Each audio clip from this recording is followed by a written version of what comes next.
All right, welcome everybody. In this video, we are going to walk through a hypothesis test for a single mean.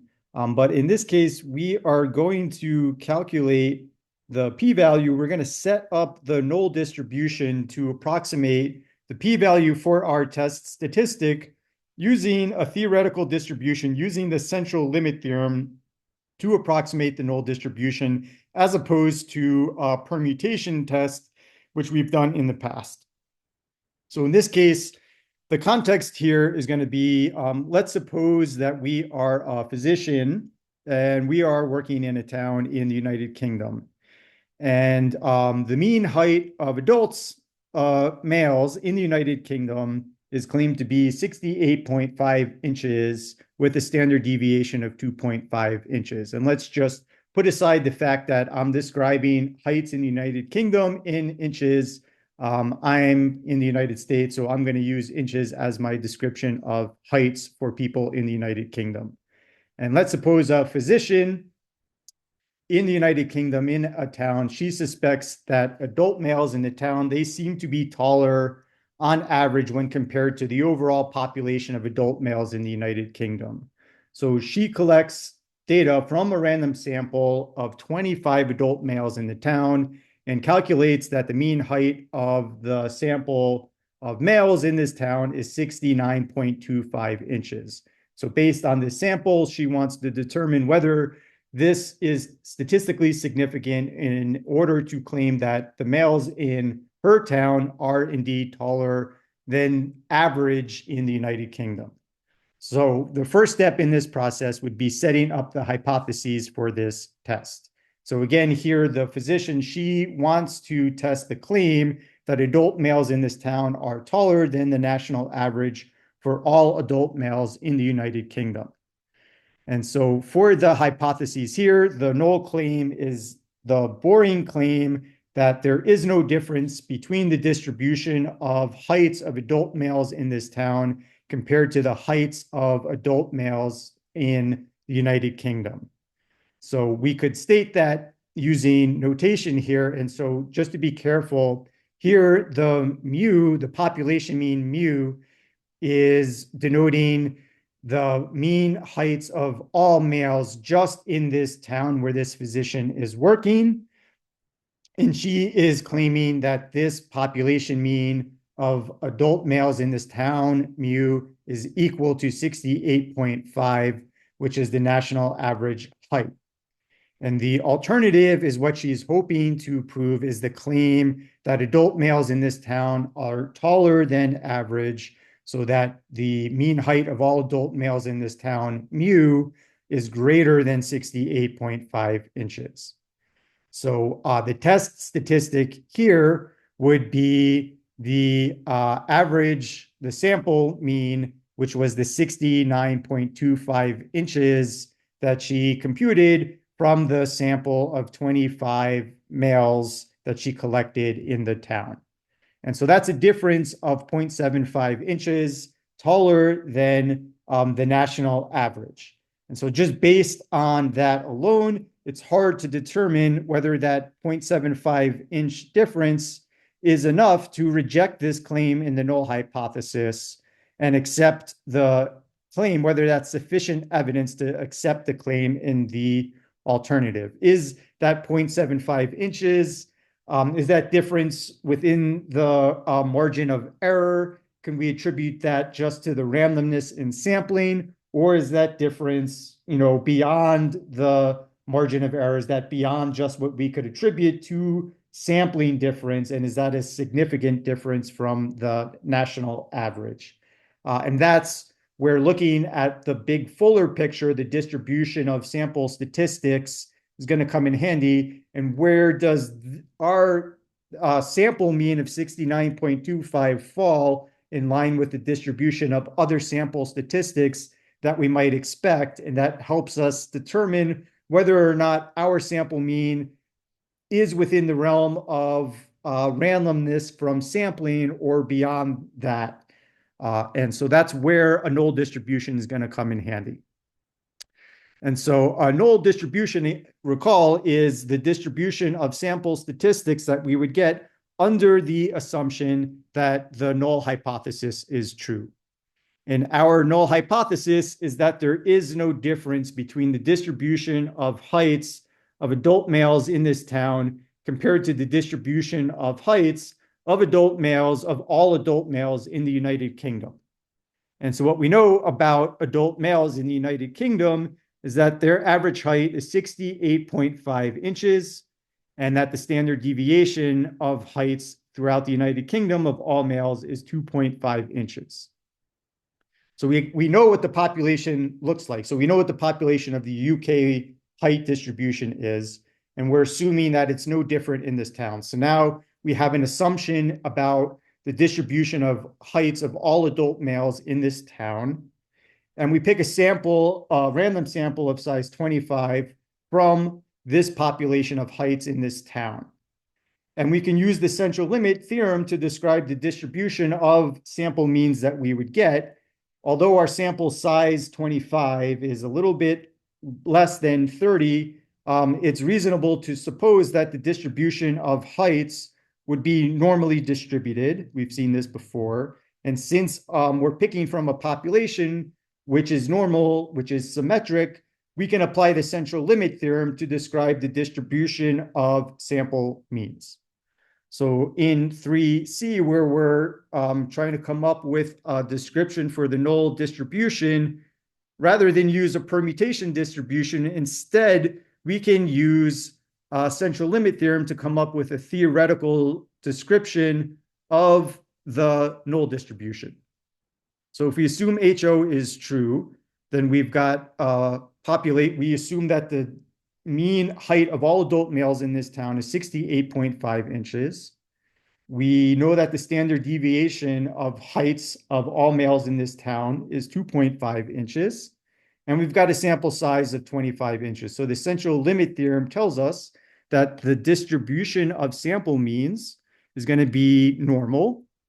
It's going to be centered at the population mean, which is 68.5 inches. And it's going to have standard error, which is equal to the standard deviation of the population, which in this case is assumed under the null hypothesis to be 2.5 inches, and divided by the square root of the sample size, which in this case was 25. So simplifying the standard error, we get a description of the distribution of sample means via the central limit theorem. It's going to be a normal distribution centered at 68.5 inches with a standard error of 0.5 inches. And now we can calculate just how extreme was our observed test statistic of 69.25 inches. One way we can do this is we can calculate the z-score of that sample mean. So the z-score would be 69.25 inches minus the center of that distribution, which is 68.5 inches, all divided by the standard error of that distribution, which is 0.5 inches. And so simplifying this expression gives us a z-score of 1.5. And so that tells me that this observed sample mean of 69.25 inches, this is 1.5 standard errors above the population mean of 68.5 inches claimed in the null hypothesis. So that gives me some indication of just how extreme was that observed sample mean.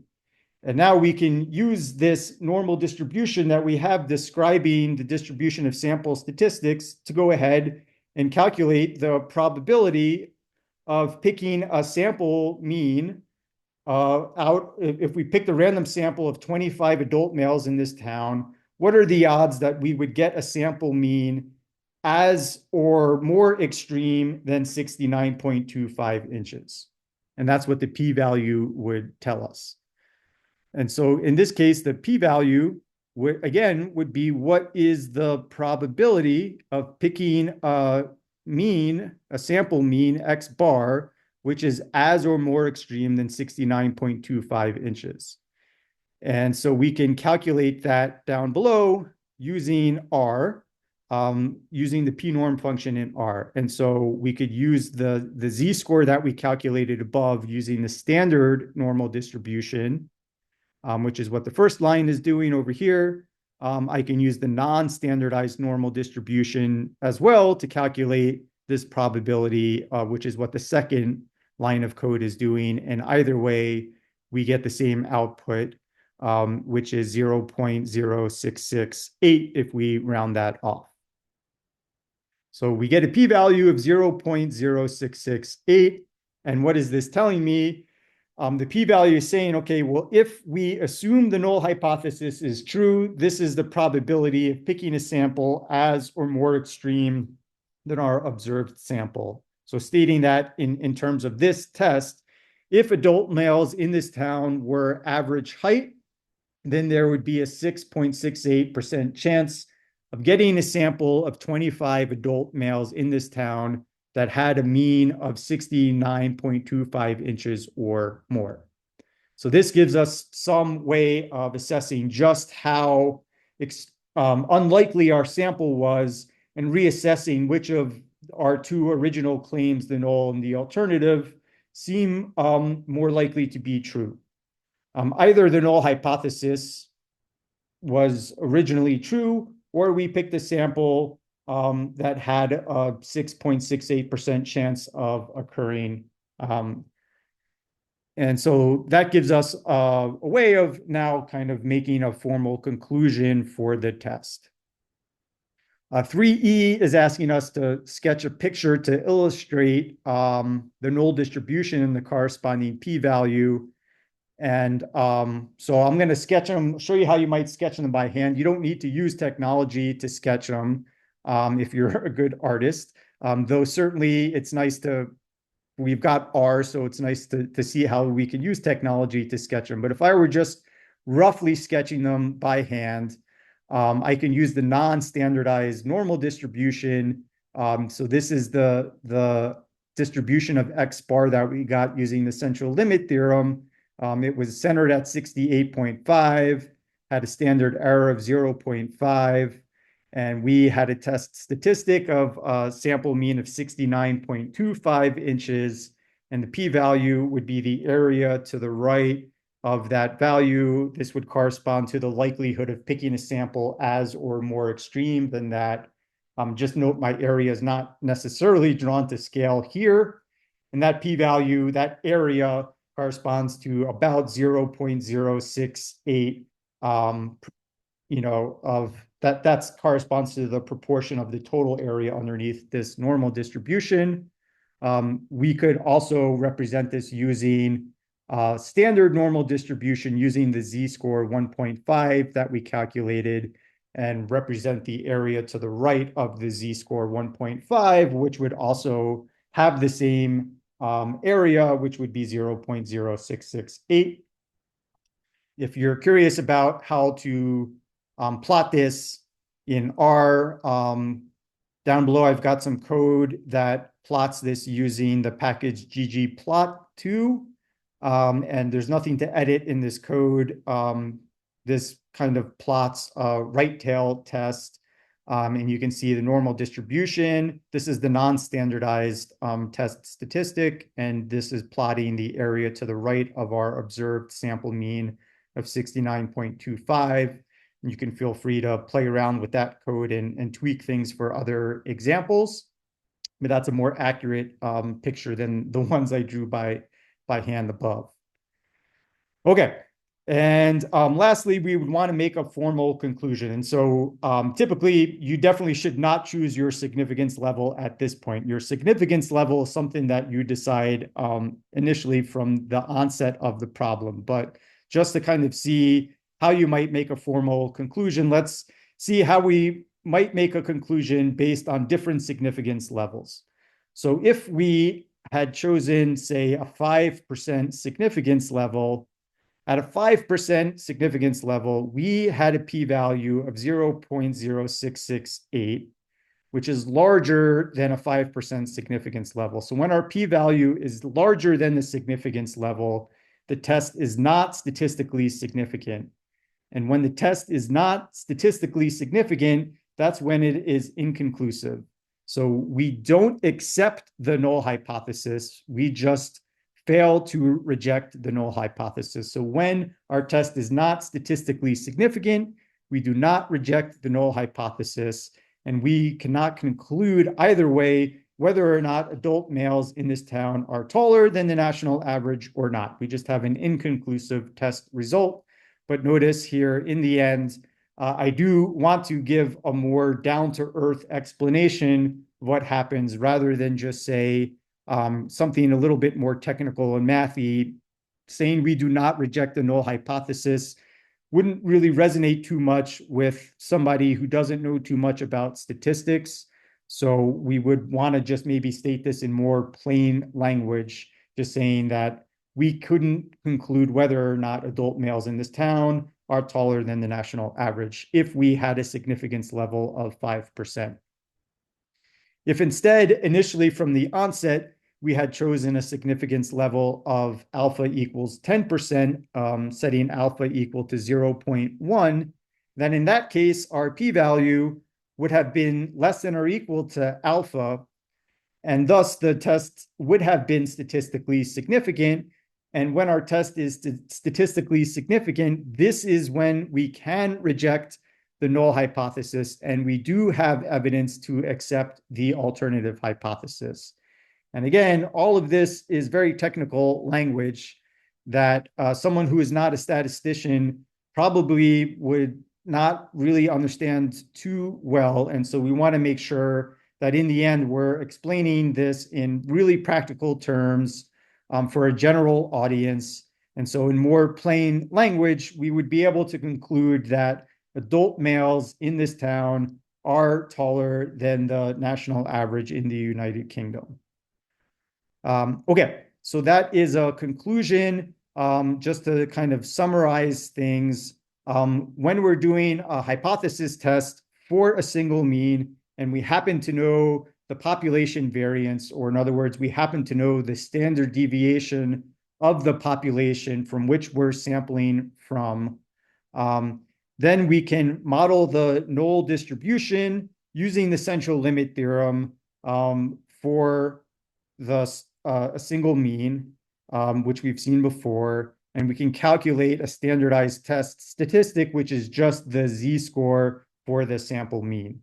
We'll continue this. Oftentimes, more likely, we're in a situation where we actually don't know what the population variance is. And in those cases, instead, we need to kind of substitute the sample standard deviation in place of the population standard deviation. And we've seen instances where we've done this before. And instead of using a normal distribution, a better approximation for the distribution of standardized test statistics is going to be a t distribution. And so we'll explore those situations next in class together. All right, thanks everybody.